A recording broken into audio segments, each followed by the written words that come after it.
Hi everyone, and welcome back to Lunchtime Live at the Wild Center. My name is Chelsea and I'm part of the animal care team.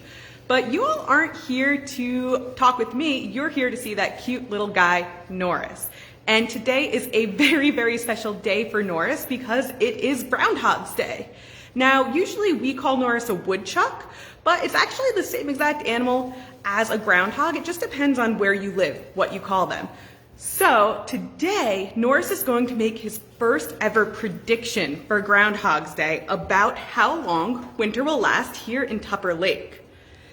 So Norris is just behind that door. In a second, I am going to let him in to make his prediction.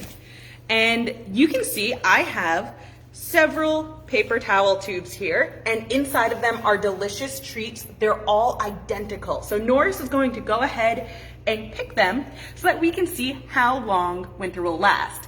Now, these numbers, 9 weeks, 10 weeks, 11 weeks, 12 weeks, or 13 weeks may seem really, really long to you guys, but here in the Adirondacks, winter typically lasts a lot longer than it does in most of the United States. So it's actually pretty typical that we might have a winter that lasts all the way until May. So I am going to set the camera up so that you all will have the best view of the action. That looks pretty good, and you can see most of the weeks. And then I'm going to go around and let Norris come on over to make his decision. So, are you ready? Hi, I see we have quite a few people. Lori, hi, welcome. And we are very excited to have you all with us here today and to have Norris making his first big prediction. So, I'm gonna open the door in 3, 2, 1. All right, so he's sniffing around, hovering over 11 weeks right now. We're gonna wait for him to actually break into one of these though and open up and get the snacks inside, because I think that's the truest tell of winter being over is which one Norris will eat.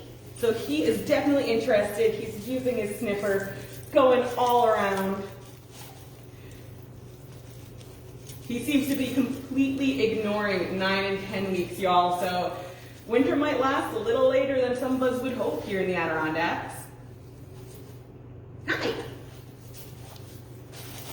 Oh my goodness, he's going for 13 weeks. Might be the one that does it.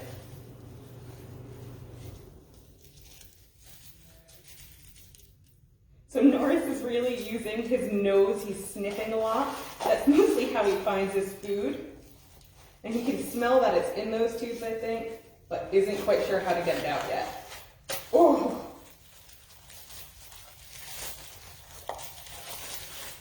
Oh, Norris, buddy! So Norris, the woodchuck, Norris the groundhog, has told us that winter will last another full 13 weeks here in the Adirondacks. So Norris's prediction for when winter will actually be over is May 4th. So now that he's selected, I didn't want to bias his answers. I'm gonna hop in with him, hopefully get you guys some close looks at his cute little face. And we are gonna get him some more treats. Of course, Norris is going to get access to all of those treats that are in that bucket, but he's also gonna get some extra. Yeah, Jess, he was pretty serious about that 13. You know, I love Norris. Maybe he's making a good prediction, but I'm a little disappointed in this one, I have to admit. I like winter, but I don't like a full 6 months of winter, which is what Norris seems convinced that we must have. But that's living in the Adirondacks.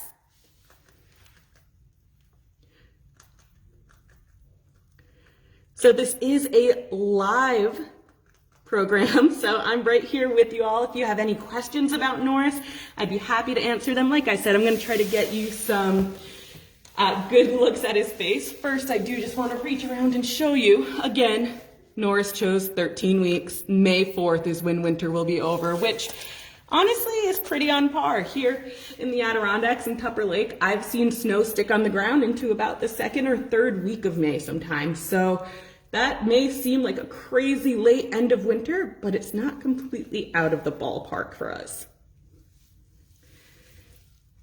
I agree. Norris is just really, really cute, and I'm gonna get you guys that look at his face. Hi. And I do have other treats, but if he's willing to try to make, a secondary guess, then I will give them to him. Nope, he wants the treats that I have.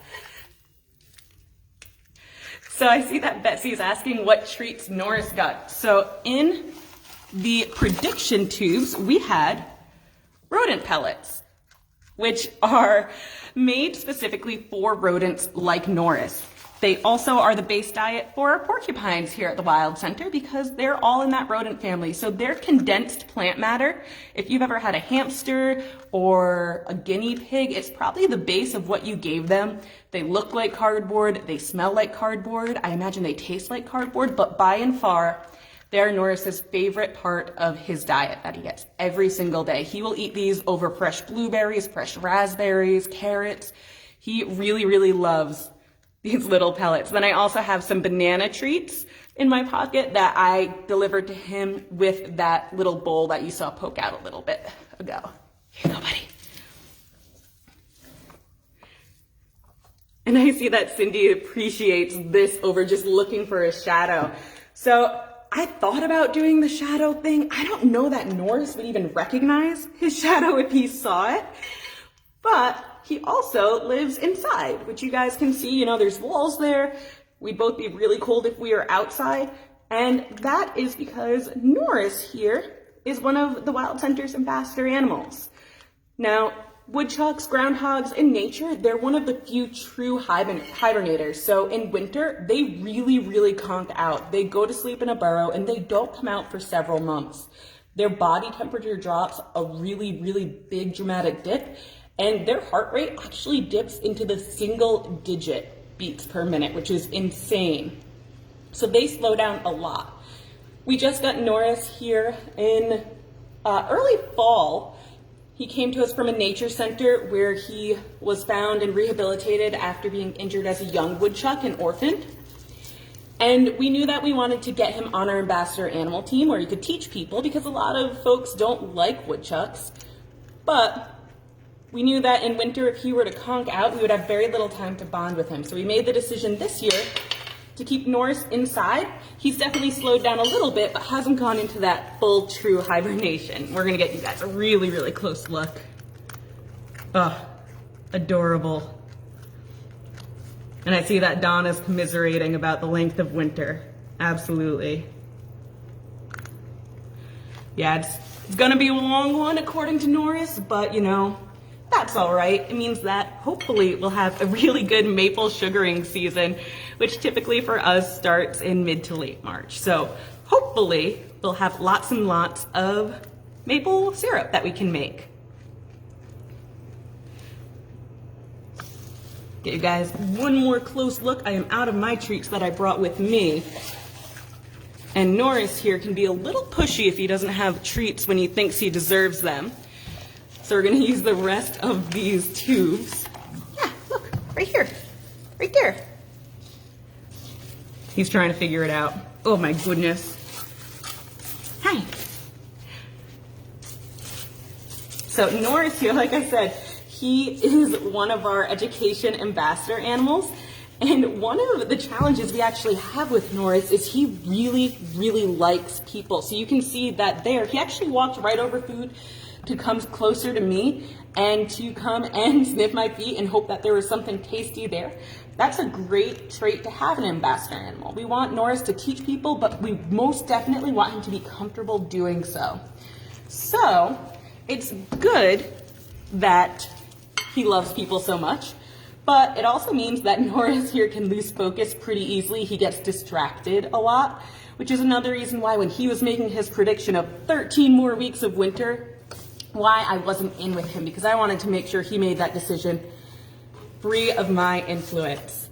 So it looks like Norris here is getting ready to finish up his food. So I just want to thank you all for joining us at Lunchtime Live, and make sure to keep an eye on our digital channels, and hopefully we'll see you real soon here at the Wild Center.